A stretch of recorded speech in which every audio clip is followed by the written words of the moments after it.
Welcome to the show, everyone.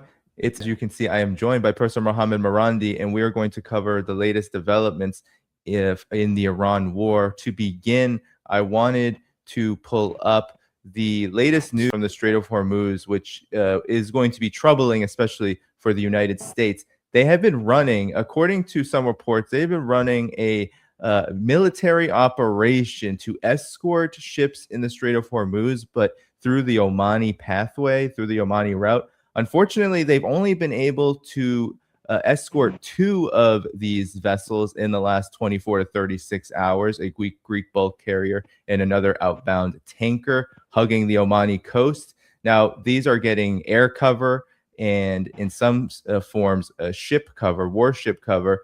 But the big news is that far more vessels, Professor Marandi, are being turned back by Iranian warnings, and this contradicts reports that there is something between 20 to 30 vessels or so coming out of the Strait of Hormuz under U.S. escort from Axios. Now, this seems to indicate that Iran is repelling any attempt by the United States to break Iranian control of the Strait of Hormuz. What are your thoughts on this? This is coming on July 4th on the funeral as Pete Hegseth has gone quiet. It seems like Donald Trump's admission that there's going to be relative quiet has a lot to do with Iranian strength and less so to do with the United States being benevolent. What's your thoughts on what's going on in the Strait of Hormuz in particular? As you've said on the show, time seems to be ticking. Well, first of all, thank you very much for inviting me. It's always a great pleasure. I apologize for the noise, but I'm at a studio, and I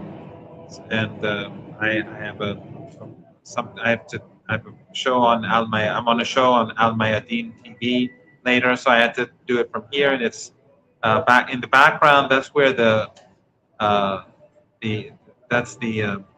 complex, the Musalla, where the bodies of the martyrs, Ayatollah Khamenei, his granddaughter, his daughter, and one of his son-in-laws were. That's where their bodies were taken, and people went there for the prayers, and we had millions of people participate this morning. It was so crowded that I couldn't make it. I mean, I left home about almost 3 hours early, and but I went to this. I was in a place where hundreds of thousands of people. None of us could reach the point where the place where they're carrying out the prayer. So it was so massive that many of us couldn't make it. So tiring.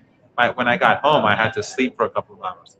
But yeah, the situation in the Persian Gulf is just one of those forever violations carried out by the United States with regard to its commitments.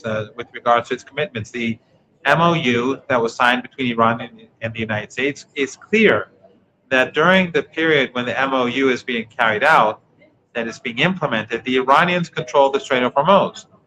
And yet the Americans have been setting up during the last few days a corridor through Omani territorial waters, or through an Omani corridor, in order to circumvent Iranian control. And that's what they've been doing with Lebanon too. The agreement between Iran and the United States is very clear that the Israeli regime must leave Lebanon, and that its territorial integrity must be respected, and the war must end. And then the Americans went and signed this MOU with the Israeli regime and the puppet government in Beirut, where basically they gifted southern Lebanon to the Israeli regime to do whatever they want. And Iran is saying, we're not going to have any of that. We won't accept violations. If you carry out violations, then we will not abide by our commitments, whether it's with regards to the nuclear negotiations that the Iranians are not starting until the issue of Lebanon is resolved, and other issues as well.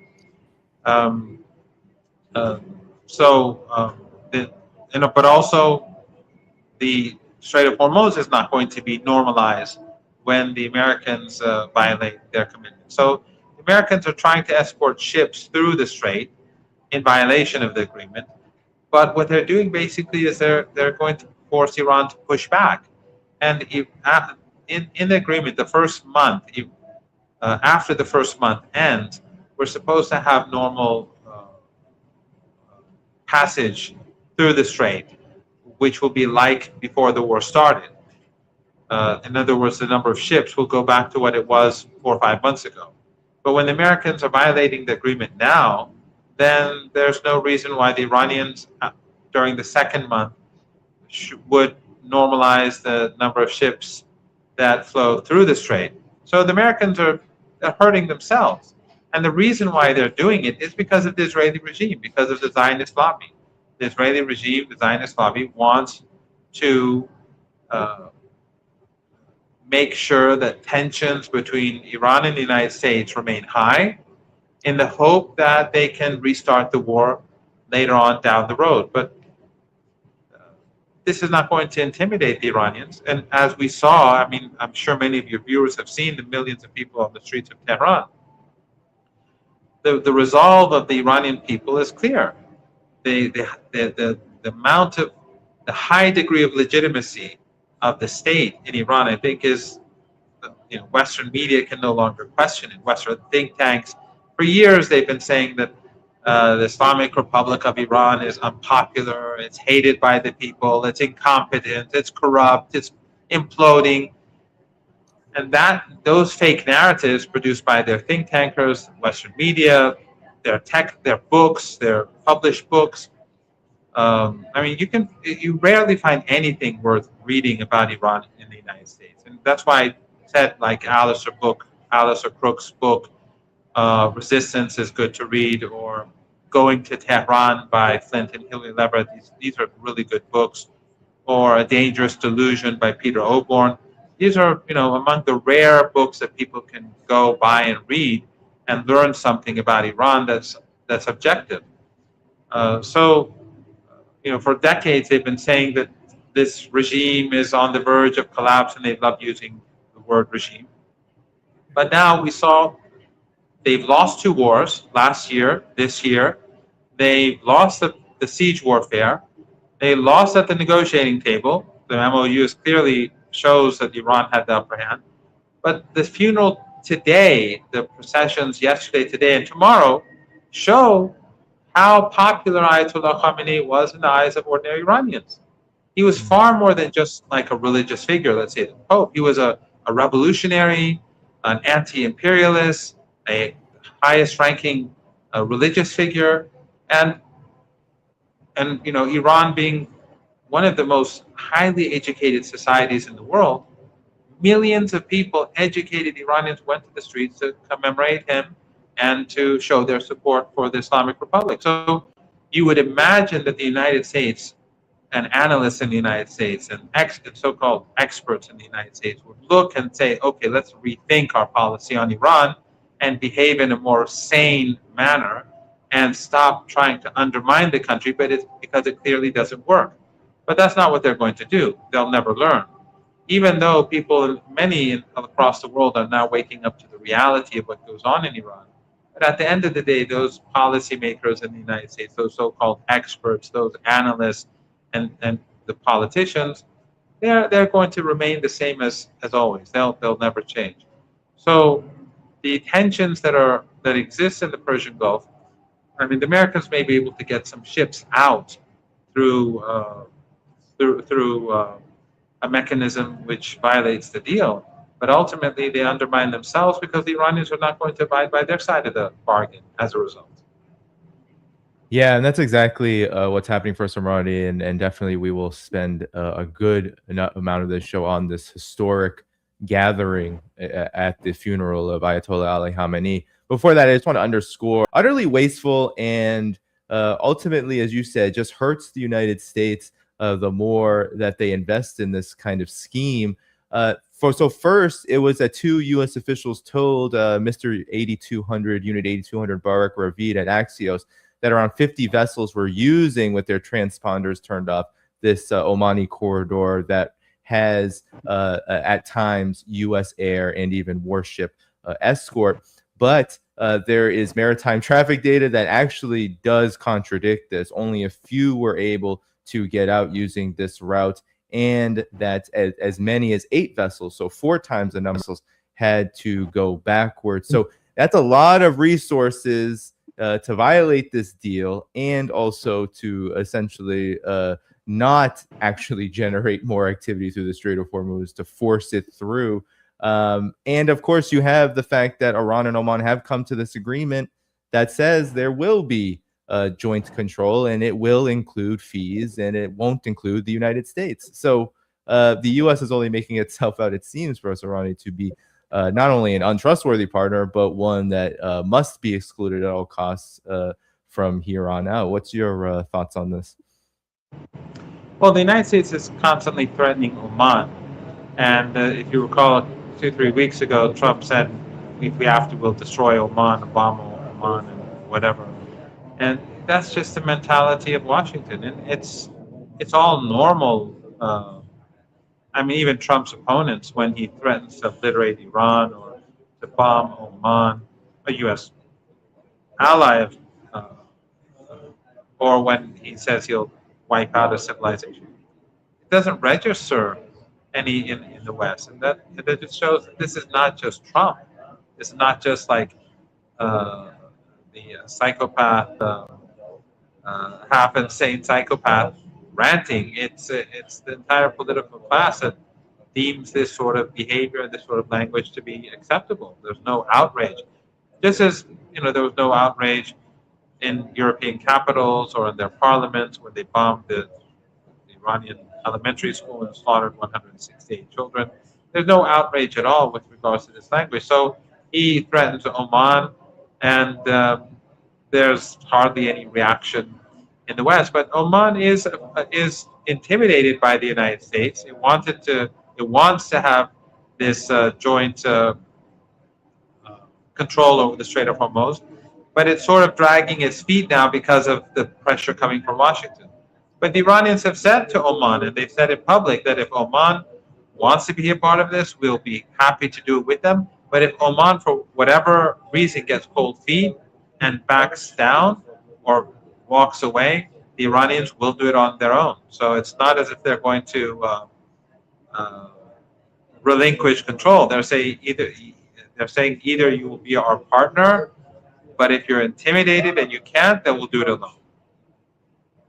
And lastly, before we move on to the funeral, Professor Marandi, one of the big unspoken reports, or at least undercover reports, is that in the structure, the fee structure that will exist in the Strait of Hormuz from here on out, run by Iran and in part Oman, if they actually agree, Iran will actually be giving friendly countries special considerations, they're saying, which means there could be a waiver of this fee and other special considerations given to countries like China, which of course has provided Iran with 90% of Iran's oil exports in recent years. So talk about this. Why is it significant? Because it really does send a message. And what kind of message is that?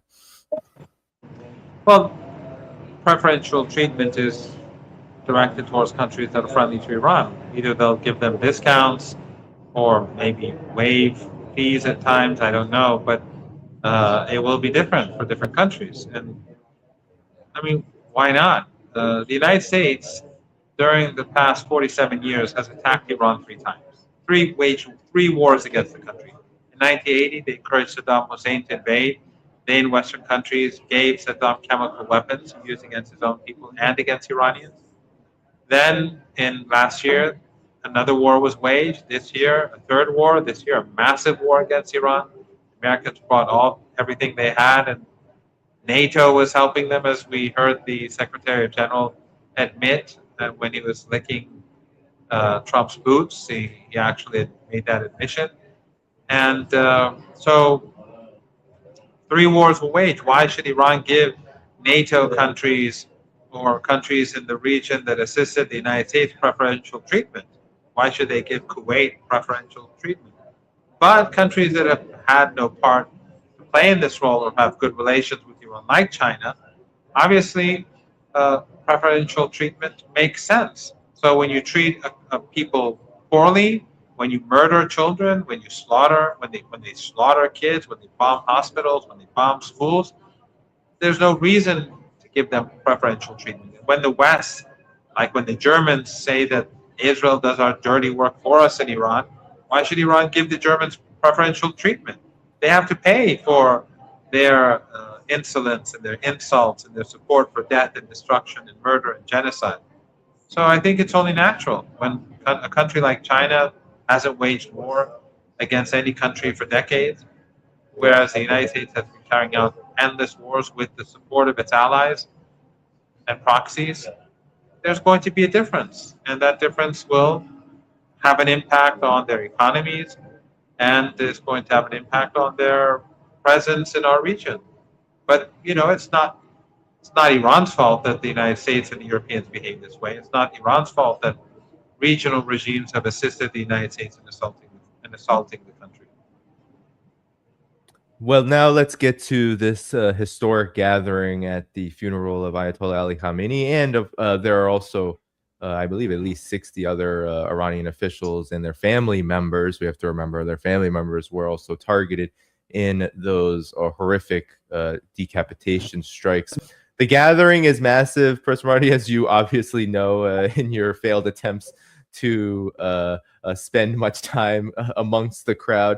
But I was among the crowd for hours, but I just couldn't get to where they were carrying out the prayer. Yeah, you couldn't get there.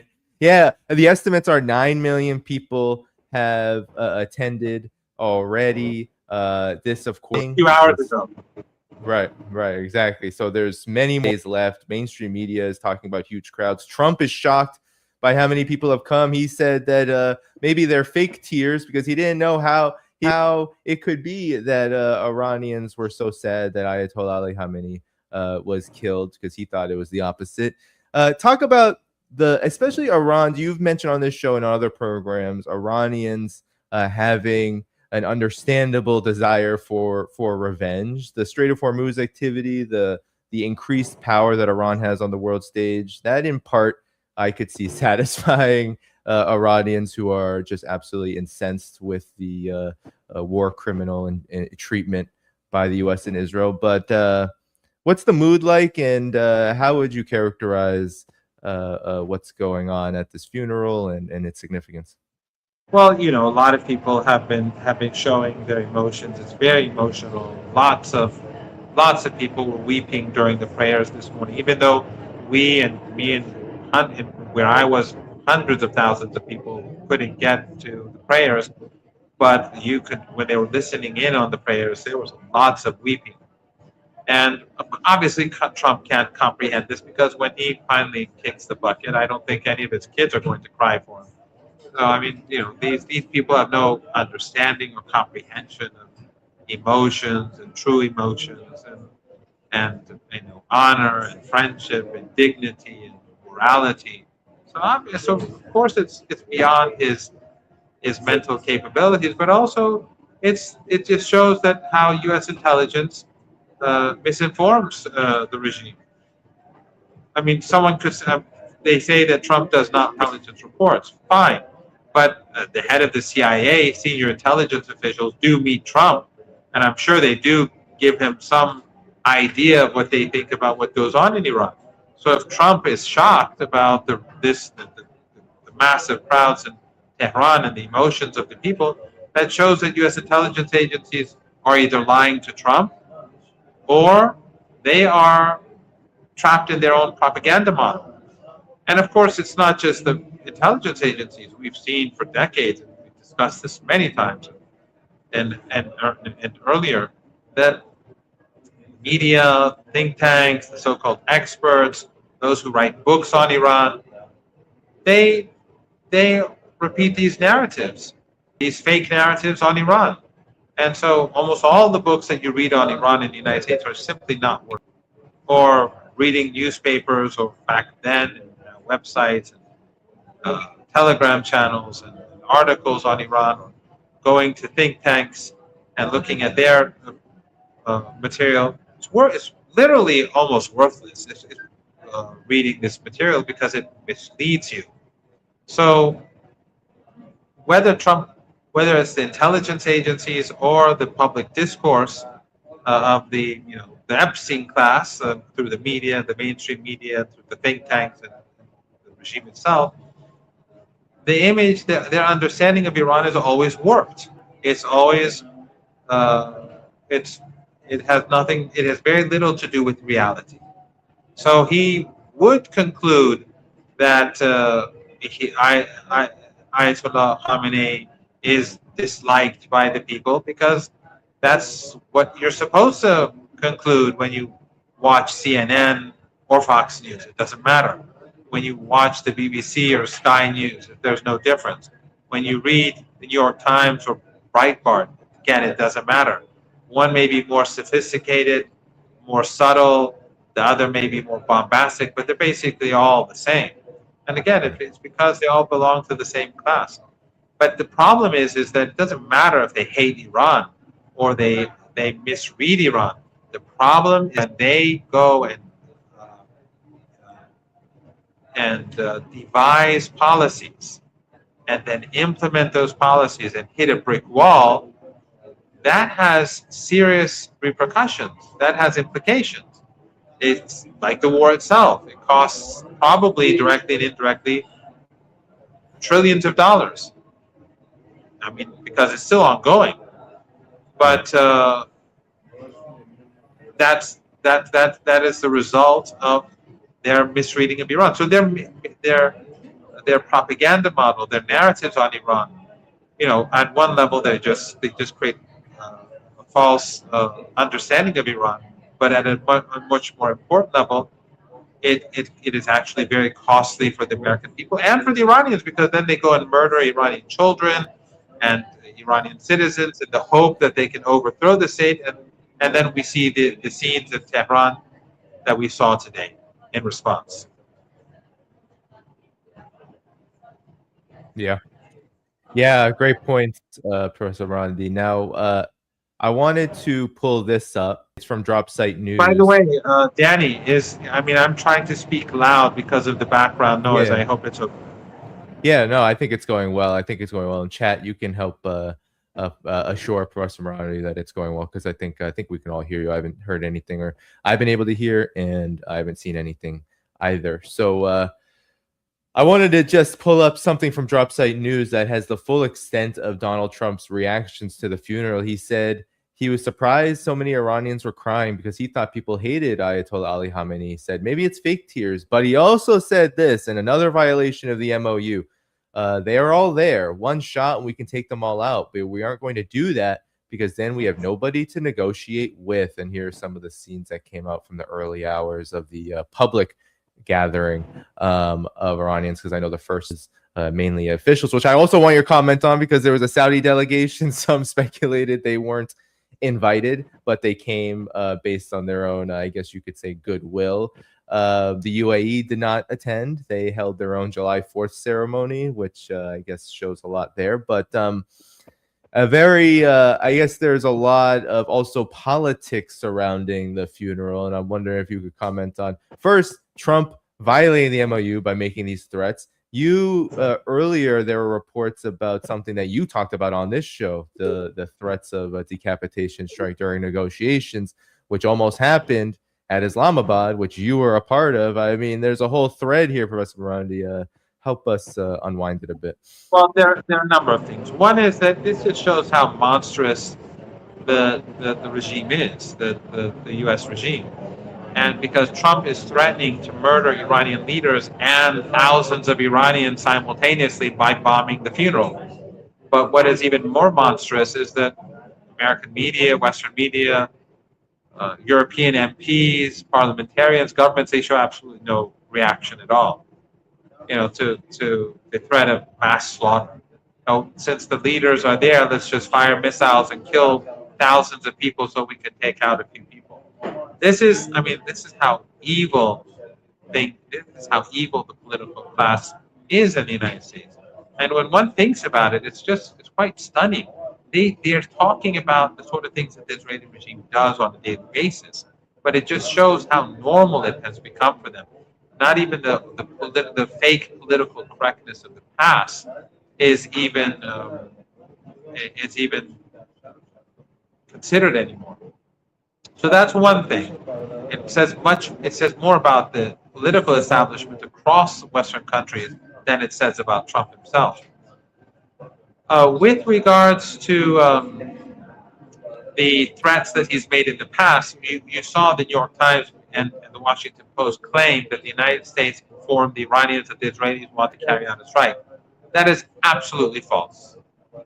I was on that plane. When we went from Tehran to Islamabad. It was around that time, I don't recall when exactly, that the Washington Post put out an article, put an opinion piece saying that they should murder the Iranian negotiators, and we all saw that when we were in Islamabad. And on the other hand, the Islamabad talks failed, right? We saw Vance constantly on the phone. The Iranians were negotiating, but his minders, Witkoff and Kushner, were sitting there and had to call Netanyahu and others and ultimately nothing happened. So when they walked away, the Iranians themselves said that we have to devise a way to protect the delegation. And they changed the plane, and I don't want to go into great detail, but they changed the plane, and the Pakistani Air Force jets accompanied the plane to the border, and then they landed near the in Mashhad, which is, I think we discussed this once before in your show, near the border with Afghanistan and Turkmenistan to the northeast of Iran. Why? Because it's far away from Israel. The Israeli regime doesn't have the ability to bomb Iran. Whenever they carry out these airstrikes, it's because American planes refuel their jets. Planes that take off from Qatar or Saudi Arabia or Jordan, they refuel them so they can come. But Mashhad is even further away. So if the Americans and the Israelis wanted to strike, they'd have to go very deep into Iran. It was more difficult. So when they entered Iranian airspace, they swiftly shifted direction, went towards Mashhad, and quickly landed. And we quickly left the plane, and we returned to Tehran by land. There was no intelligence from the United States given to the Iranians directly or indirectly at all. And this was just an Iranian measure taken to protect the delegation. And to the credit of everyone who was on the plane, on the delegation, when we were in Pakistan, not a single person said they want to stay behind. Stay for a couple of extra days, come by land, take a different flight, whatever. We had young women as well, journalists with us. They boarded the plane just like the rest of us. So we all returned on the flight despite the threats. And of course, we know that the Washington Post is closely affiliated to the CIA. So when you have an opinion piece in the Washington Post, you take it seriously. Then, of course, Trump he's been threatening Iranian negotiators since then as well. When during the recent negotiations in Europe, he threatened the negotiators. He said they'll never get back to Iran. He threatened the president. He threatened again to wipe out Iran. And of course, met with complete indifference in Western media, Western capitals, and Western parliaments, just like this latest threat again, where he said we could take. Oh, Professor Marandi, it looks like we might have lost you for a second. In any event, I'll just wait until you're able to come back. Well, I need to do it. Okay, am I back? Yeah. Please continue on your last thought.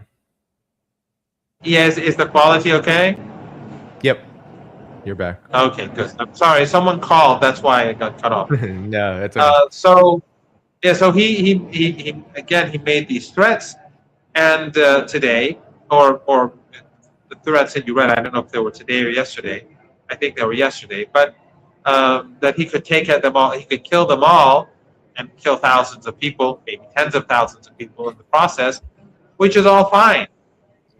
But the problem is that there will be no negotiators. So this is the mentality that we're dealing with in the West: genocidal, openly genocidal, and no protests. You don't see any Greek parliamentarians putting out statements condemning Trump. You don't see any Norwegian parliamentarians making statements about, how Trump is, what he says is outrageous. You don't see the French parliament or the German. None of them say anything. The New Zealand, Australia, Canada, they're all, it's fine. It's fine. Threatening to massacre Iranians is fine. But Iranians know about these threats, yet they still come to the streets. Yep. They know that there's a threat of airstrikes on the funeral procession because they talk about it on social media. But people come and they defy the threats, and of course that a lot of it has to do with Iran's religious culture. We've discussed this before. The Shia culture in particular gives there's a certain resilience, there's a certain inner strength that comes from, and I think Alistair Crook's book, Resistance, gives an idea of this, and also perhaps I think also in going to Tehran, if people read it, it helps them have a better understanding. So there is this sense of defiance that is created, that exists among Iranians and the Lebanese and the Ansar Allah, which is quite unique. Yeah, it definitely unique. I mean, Iranians have been doing this since the beginning of the war. They rallied every single day in the thousands upon thousands, millions every day, cheering on their forces defending themselves, and of course condemning the United States and Israel. So I wanted to pull up actually just a few. There's definitely a psychological operation. We usually almost always in the second half of our program, say the Professor Marandi, always end up talking about these psychological operations. Here's one that you reposted by Reuters, talking about how Iran is mobilizing millions to mourn right now.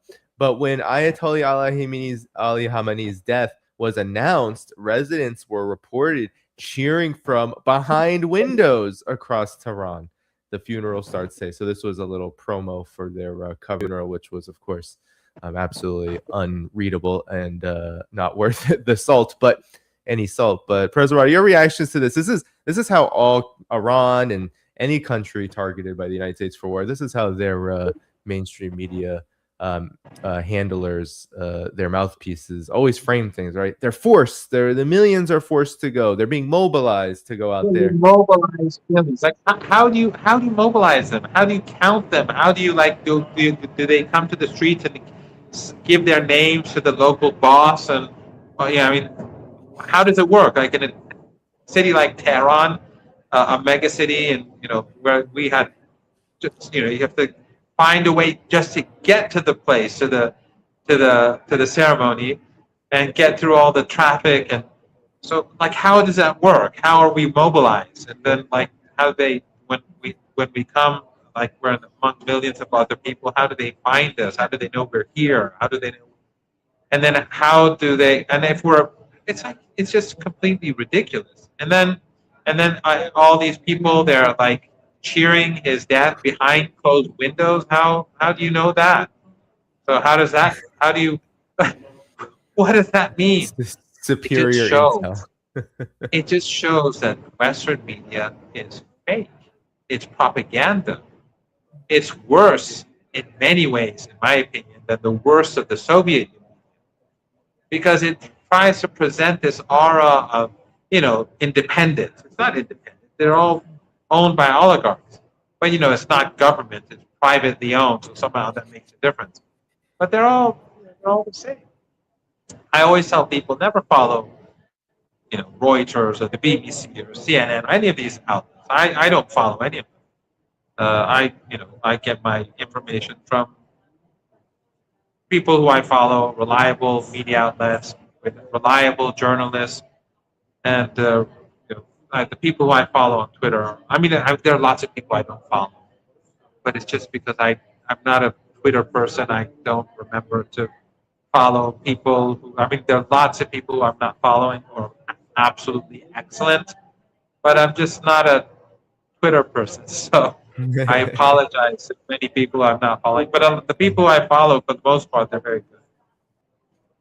Yeah, well, if there's any entity, political entity in the world right now that needs to be whitewashed, it's Israel. They need. I don't know how they can accomplish such a thing, but It's I impossible. guess the It's impossible. desperation is definitely there for that. We have Yes. a question from the audience, Professor Varadi, from Selma asking, "What do you see happening post-war now that Iran sees that many are on their side?" Our FM, the foreign minister Abbas Arachi has internet aura. There's love for the Iranian soccer team. Do you see Iran opening up more, or that there'll be any internal changes because of this shift? For what? Any internal changes? I don't know what that's referring to, but your thoughts. Well, Iran's always been a very dynamic country. Contrary to what we hear in the West, we have regular elections. We have many differences in the country that are expressed very openly. Even over the MOU, there's a huge debate going on in Iran. And when yesterday and today, when I was on the streets, a lot of people would approach me, falsely thinking that some of them that I'm a negotiator. I have nothing to do with the negotiating team. I don't support any political faction in Iran or any political party. I sometimes agree with A, sometimes with B. I actually, those who are, so over the last 2 days, a lot of people have approached me to talk about the MOU. Many of them support it. Many of them um, are worried about it, and a couple were very hostile towards it. And they're pretty hostile towards me, thinking that I had something to do with it. But on the whole, so you have these very, you always have robust debates going on campus, in the media, on the streets. I mean, Iranians are very, um, what would be the word? Um, they're very, they interact very easily. If you get on a bus and speak to the person next to you, he or she will probably speak with you. If you get on a metro and someone may start speaking with you, or in a taxi, the driver, or they'll start speaking. That's part of Iranian culture, which I like. Um, but and you always see that people are grumbling or angry or criticizing. So, and we've had different governments. The policies of the current president are not the same as Dr. Raisi. I mean, there's a lot of overlap, obviously, but there are significant differences. And the government before the marcher of President Raisi, the former President Raisi, the late President Raisi, was very different from his government. So you have all these debates going on in Iran. It's a very dynamic country. And obviously, it will continue to evolve. And the more confident the country becomes, I think, hopefully in the months and years ahead, because of its victory in this war, this funeral itself is a show of strength and power. I think the more confident it becomes, the more I think it will be able to evolve in a positive way, to be more confident about its position in the world. But I mean, if you wish to visit Iran, I think you would probably find it to be a very enjoyable place to be in. I Yeah. I I cannot think of another country that I'd like to live in. Hmm. I mean, if I wasn't in Iran, I'd like to be in Lebanon or in Yemen or somewhere like that because of my worldview. But I like it very much being. Hmm. Do you view that Netanyahu, a lot of people are speculating that he's going to come to the White House and attempt to convince Donald Trump to go back to war. Do you think that's what's going to happen? And is there any possibility of that succeeding? We have no words coming out of Pete Hegseth's mouth right now, which is actually quite shocking, given that he almost seems to run some of the social media accounts of the White House. But your thoughts on this? A lot of people are saying that it could be that every time Netanyahu meets with Trump, something bad happens? Well, Iran has been preparing itself for war since the ceasefire and since the MOU. When they signed the MOU, the Iranians were able to export a large number of tankers, send a large number of tankers to their markets in Asia, as we discussed before. And they are buying supplies. They are expanding their underground missile bases, drone bases, their production of newer and more advanced missiles and drones, replacing the thousands of destroyed um, decoys that the Americans and the Israelis foolishly bombed. And you know, they're preparing themselves for war. They're doing it very swiftly. And as we've discussed before, Iran is more prepared for war today than it was 4 months ago, significantly more prepared. So I think that the chance for further conflict is not low. I would never bet it. I mean, not a betting man, but I would never bet against war. I mean, the Zionists want war. They're desperate for war. And the Zionist lobby in the United States hasn't changed in nature. So I think that the chance for war is not low. It would be disastrous for the United States. It would be far worse than this war. They will not win against Iran. But the global economy, which is in bad shape, would collapse. I mean, it's not. It will take a very, very long time for the shortages that now exist across the world to to be uh, to be dealt with and to bring those shortages to an end. Uh, a war with Iran would just make things go downhill very fast. The global economy is not doing well. The shortages are there. The shortages are growing. I mean, when it comes to oil, crude oil, uh, significant quantities are being exported from the Persian Gulf. Not as much when you even if you include Fujairah and the Red Sea, not as much as before the war. But the other products are not being exported in large quantities. Fertilizers, helium, and all the other petrochemical goods. And this is going to have a huge impact on the global economy. So if there's war, it's going to be disastrous for the United States and the world. But it's possible because that's what the Israeli regime wants. That's what Netanyahu wants. That's what the Zionists want. And you can never rule out this sort of thing. And with the way in which the Americans are behaving with regards to the MOU, violations as wherever possible. And of course, as I said, the Iranians reacting by not implementing the deal in their own way. Everything, you shouldn't expect things to get better. And then finally, maybe I'm not saying there will be war, because right. if they're sane people in the White House, they will say this is not the way to go. And Israel on its own cannot wage a war against Iran. They'll be defeated very easily. Unless the Americans get involved, they'll still be defeated. But as I said earlier, they need U.S. weapons, they need U.S. ammunition, they need U.S. support, and they need U.S. planes to refuel their jets. Otherwise, they can't bomb Iran. Yeah. And perhaps lastly, Professor Marandi, your comment on the state of the region more broadly outside of Israel and U.S. aggression. At the funeral so far, you had the UAE skipping out. They of course were not invited, I don't believe, but nonetheless they had a July 4th celebration flyover using some of those U.S. Navy Blue Angels flying over their sky, and then you had Saudi Arabia. They had a delegation that did go to Iran and did participate in the ceremony that was dedicated, I think, to or resigned for officials.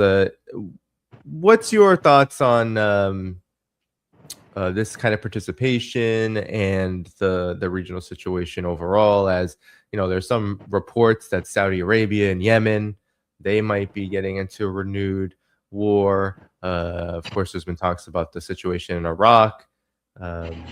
Your thoughts on the state of the region overall, given these developments? Well, you basically point out why it's very difficult to say anything conclusively. The Iranians have broken the siege on Yemen, which is a big thing. 2 Iranian planes, if I'm not mistaken, have landed in Sana'a airport in Yemen, the capital of Yemen. And the Saudis apparently, the first plane, the Saudis tried to block it from landing, but Yemeni air defenses forced the Saudi jets to leave, and the Iranian plane landed. So these 2 planes are landing are very important. It shows that things are changing. But then the very fact that the Saudis were trying to harass an Iranian passenger plane is not a good sign itself. And so, on the one hand, the Saudis send a delegation to Tehran. I mean, people in Tehran, uh, you know, they know that the Saudis, everyone knows that the Saudis helped kill lots of Iranians and that all these regimes were involved. But the fact that they came shows that, on the one hand, that the Saudis want to change the nature of the relationship. But then in Yemen, we see them behaving in that manner. So it's very difficult to say where things will go. And ultimately, Trump and Netanyahu, they will do whatever they can to increase tensions. In fact, in one of the meetings that the Iranians had with the Emiratis themselves were saying that the Israelis are doing whatever they can to wreck the relationship between Iran and the UAE. But the irony is that while they say that themselves to the Iranians, they continue to remain allies of the Israeli regime. This is, there's so many paradoxes in the Arabian Peninsula. There's so many contradictory actions and statements and the behavior, and then you have the Americans and the Israelis. It's very difficult to say what will happen down the road, but there's no doubt that the Israeli regime is on the decline, the empire is on the decline, and the resistance, Iran, is on the rise. No matter how you look at it, that's what's happened and will continue to happen. There will be confrontation and conflict and intimidation by the empire in the months ahead and years ahead, and the genocide in Gaza will continue. They're killing people every single day. They've killed people today and yesterday. And of course, if they can, they'll start killing more people in Lebanon. And of course, Netanyahu's hands are somewhat tied in Lebanon. But they'll do these things if they can. So we shouldn't be naive about the future. The empire is not dead. It is dying, but it is a wounded animal that is very dangerous and vicious. Very well said, Professor Mohammad Marandi, everybody. Joining us from Iran, joining us from just outside of the massive funeral gathering and ceremony for Ayatollah Ali Khamenei and the slain officials, Iranian officials and their families in those February 28th strikes. Professor Marandi, we'll head out of here together. Any final thoughts? As I said, everyone hit the like button. Thanks everyone who gave a super chat. And of course, thanks to all the moderators. But any final thoughts to the audience for you before we head out of here? People should keep trying to raise awareness about Palestine, about Gaza.